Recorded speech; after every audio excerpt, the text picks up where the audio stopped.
life around you, learning about life around us.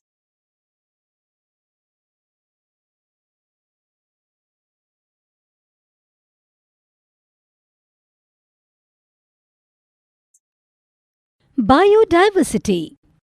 Asif and Shailesh went to a small nursery of plants to collect the information asked by their teacher for a science project regarding different types of garden plants in their area. Name the plant which gives fruits for which Nasik is famous. So student, Nasik is famous for grapes.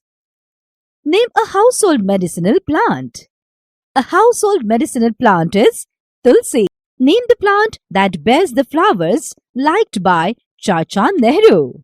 As we all know, the plant that bears the flowers liked by Chacha Nehru is rose plant. Name the plant that gives our national flower. The plant that gives our national flower is lotus plant. Name the plant that is known as Kalpavriksha. The plant that is known as Kalpavriksha is coconut palm.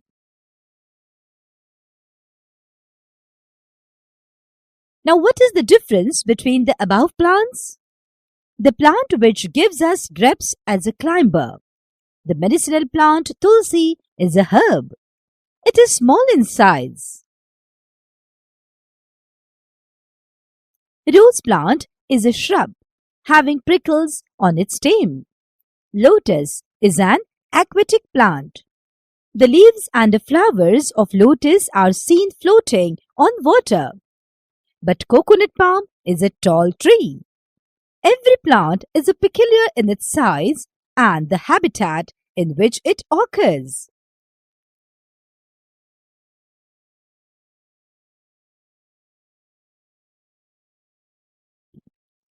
So what can you conclude? Is the above conclusion true for animals too? The above observations and differences in plant are due to biodiversity. This means that plants' life on earth is vivid. Each plant has its own identity and mode of living. This biodiversity has evolved over the span of millions of years. Similar biodiversity exists in animals too. Animals are seen in different types of habitats and each one has its own identity too.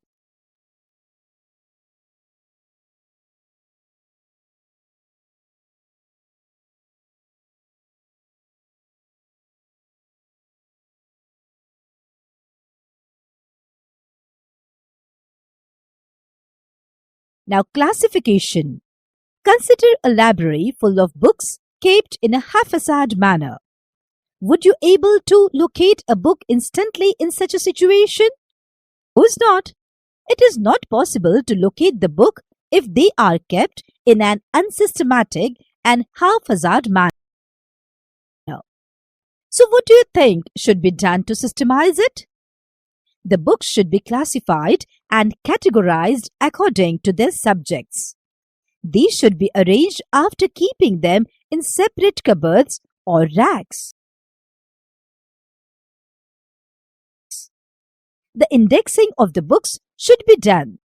The index according to authors should be maintained in the library for ready references. Due to great variety or diversity, similar organizing and grouping is essential with living things also.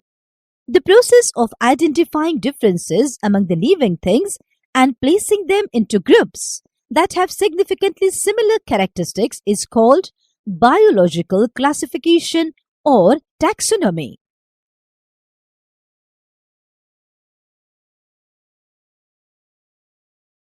In order to make relevant groups to study various forms, we need to decide which characteristics decide more fundamental differences.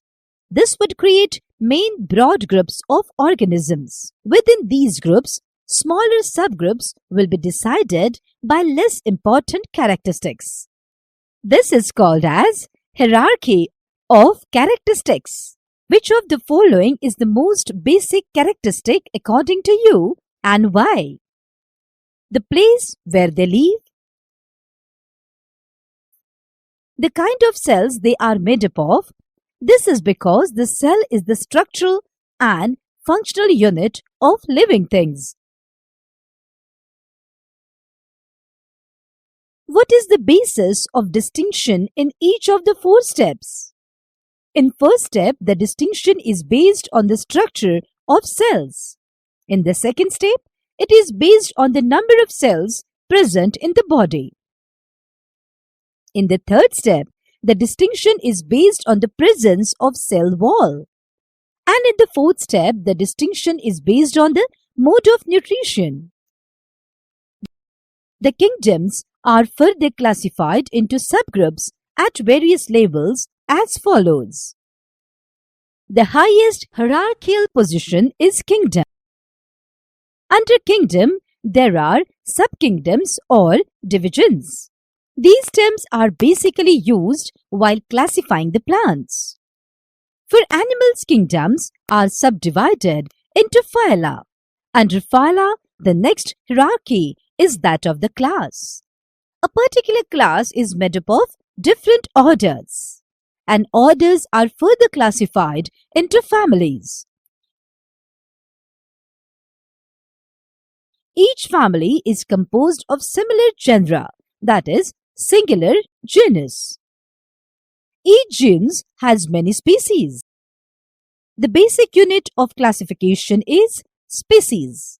The individuals belonging to one species are able to interbreed with each other and they can produce a viable offspring. This by separating organisms on the basis of hierarchy of characteristics into smaller and smaller groups, we arrive at the basic unit of classification, which is a species. Species include all organisms that are similar enough to breed and perpetuate. For example, all the house cats may have some differences among themselves such as color, height and length of the tail, yet they can interbreed. Pomato is a combination of potato from the ground and tomato from above the ground, but cannot produce a seed. Can you think why? Because pomato is a combination of potato and tomato plants. Potato and tomato are 2 different species. They can not interbreed in the natural way and produce a viable offspring. Since pomato is interspecific hybrid, it is sterile and therefore cannot produce seed.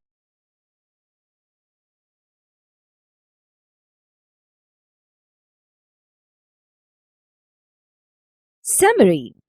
The highest hierarchical position is kingdom. Under kingdom, there are subkingdoms or divisions. These terms are basically used while classifying plants. For animals, kingdoms are subdivided into phyla. Under phyla, the next hierarchy is that of the class. A particular class is made up of different orders, and orders are further classified into families. Each family is composed of similar genus, singular genus. Each genus has many species. The basic unit of classification of species, the individuals belonging to one species are able to interbreed with each other and they can produce a viable offspring. So student, that is all in this topic. Keep learning.